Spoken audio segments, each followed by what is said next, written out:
En ce temps-là, les scribes qui étaient descendus de Jérusalem disaient: Ce Jésus est possédé par Belzéboul. C'est par le chef des démons qu'il expulse les démons. Les appelant près de lui, Jésus leur dit en parabole: Comment Satan peut-il expulser Satan? Si un royaume est divisé contre lui-même, ce royaume ne peut pas tenir. Si les gens d'une même maison se divisent entre eux, ces gens ne pourront pas tenir. Si Satan s'est dressé contre lui-même, s'il est divisé, il ne peut pas tenir. C'en est fini de lui. Mais personne ne peut entrer dans la maison d'un homme fort et piller ses biens s'il ne l'a d'abord ligoté. Alors seulement il pillera sa maison. Amen, je vous le dis, tout sera pardonné aux enfants des hommes, leurs péchés et les blasphèmes qu'ils auront proférés. Mais si quelqu'un blasphème contre l'Esprit Saint, il n'aura jamais de pardon. Il est coupable d'un péché pour toujours. Jésus parla ainsi parce qu'ils avaient dit: Il est possédé par un esprit impur. Acclamons la parole de Dieu.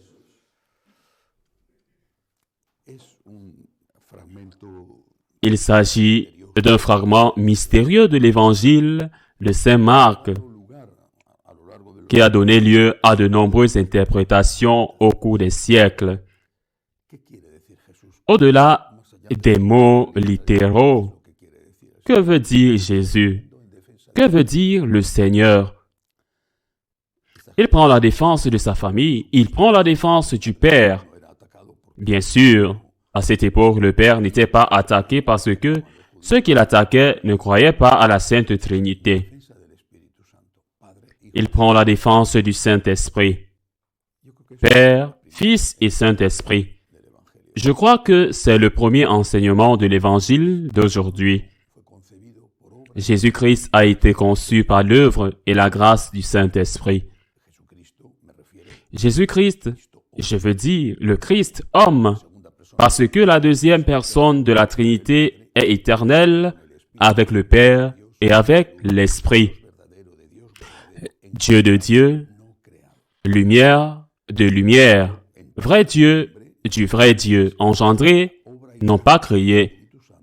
Mais en tant qu'homme, c'est l'œuvre et la grâce de l'Esprit Saint qui couvre Marie de son ombre. C'est ce que dit délicatement l'Évangile. Et elle conçut Jésus-Christ. Donc, nous ne sommes pas devant l'intervention d'un homme. Nous sommes devant l'intervention directe de Dieu. L'Esprit qui couvre Jésus, qui est en Jésus, est le Saint-Esprit. Ce n'est pas l'esprit du mal. Il défend le Saint-Esprit, mais il défend aussi sa mère. Il y a des années, un écrivain, soi-disant un théologien français, Duquesne, a publié un livre dans lequel il disait que Jésus-Christ avait été conçu grâce à un viol qu'un soldat romain, un certain Panthéras, aurait fait sur la Vierge.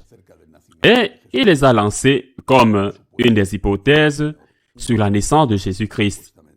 Il était soi-disant, ce monsieur, soi-disant un théologien catholique.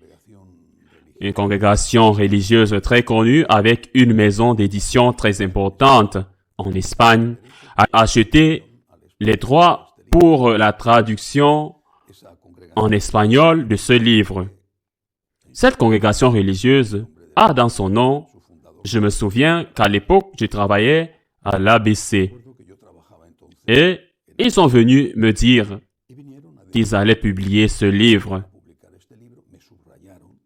Ils ont souligné cette partie du livre où il est dit que Jésus n'est pas né par l'Esprit Saint, mais comme le fruit d'un viol. Je leur ai dit, je ne publierai jamais rien en faveur de ce livre.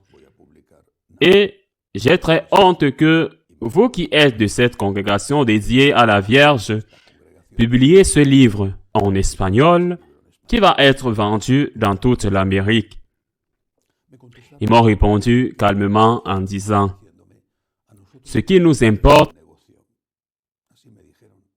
et d'ailleurs, nous ne sommes pas ici pour que vous souteniez le livre, mais pour le critiquer, parce que s'il y a un scandale, il y a plus d'affaires, plus de livres sont vendus.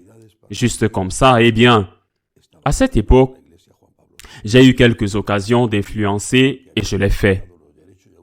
Jean-Paul II gouvernait l'Église. Le livre, bien que le droit d'auteur avait été acheté à l'éditeur français, le livre en espagnol n'a pas été publié à l'époque. Plus tard, je pense qu'ils l'ont publié. Je ne sais pas si eux ou d'autres, mais c'est là l'insulte à Marie. Pourquoi cette obsession? Il n'y a pas d'autre mot. L'obsession d'insulter la Vierge. Pourquoi? Aujourd'hui, l'Église célèbre la mémoire liturgique de Saint Ildefonso, un saint espagnol, un grand saint espagnol du temps des Wisigoths, grand défenseur de la virginité perpétuelle de Marie. Pourquoi cette obsession que l'immense majorité des théologiens libéraux ont d'insulter la Vierge?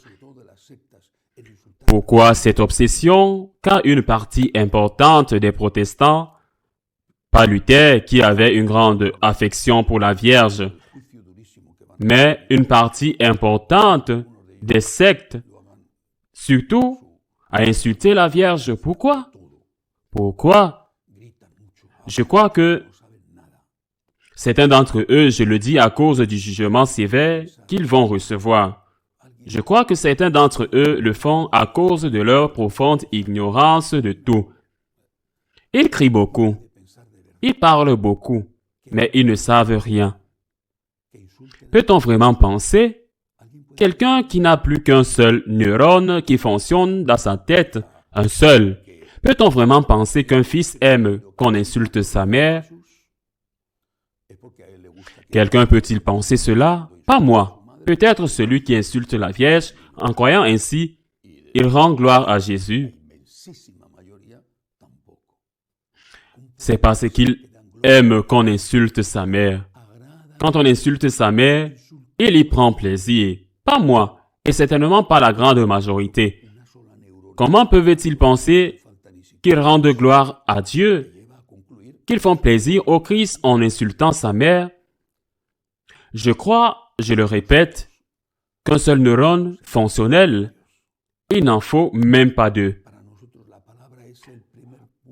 vous amène à conclure que cela ne plaît pas au Christ.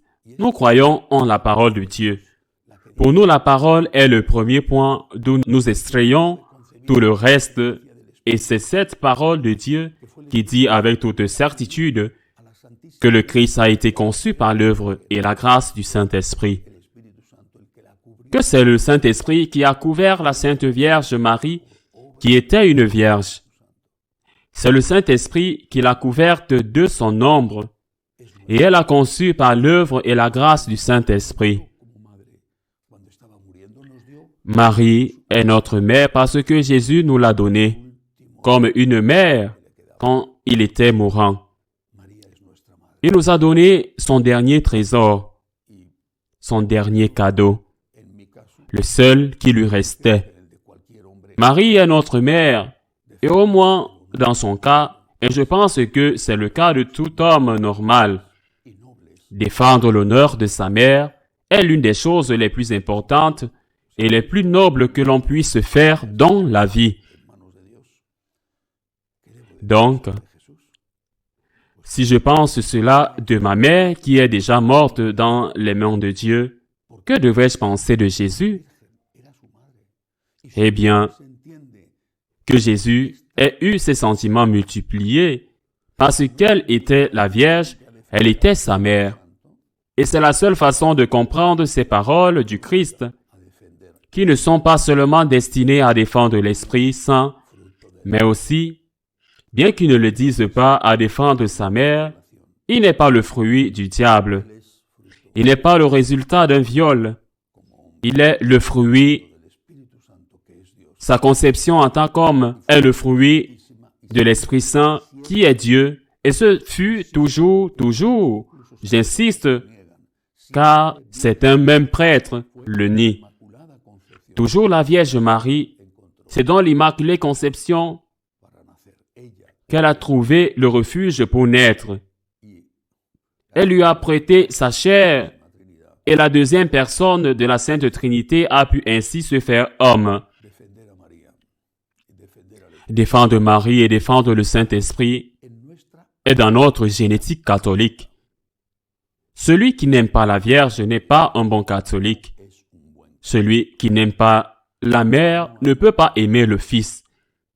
Le Christ, Fils du Dieu vivant, la deuxième personne de la Sainte Trinité, vrai Dieu et vrai homme, est ainsi par l'œuvre du Saint-Esprit et de la Vierge toujours immaculée, notre Mère, Marie.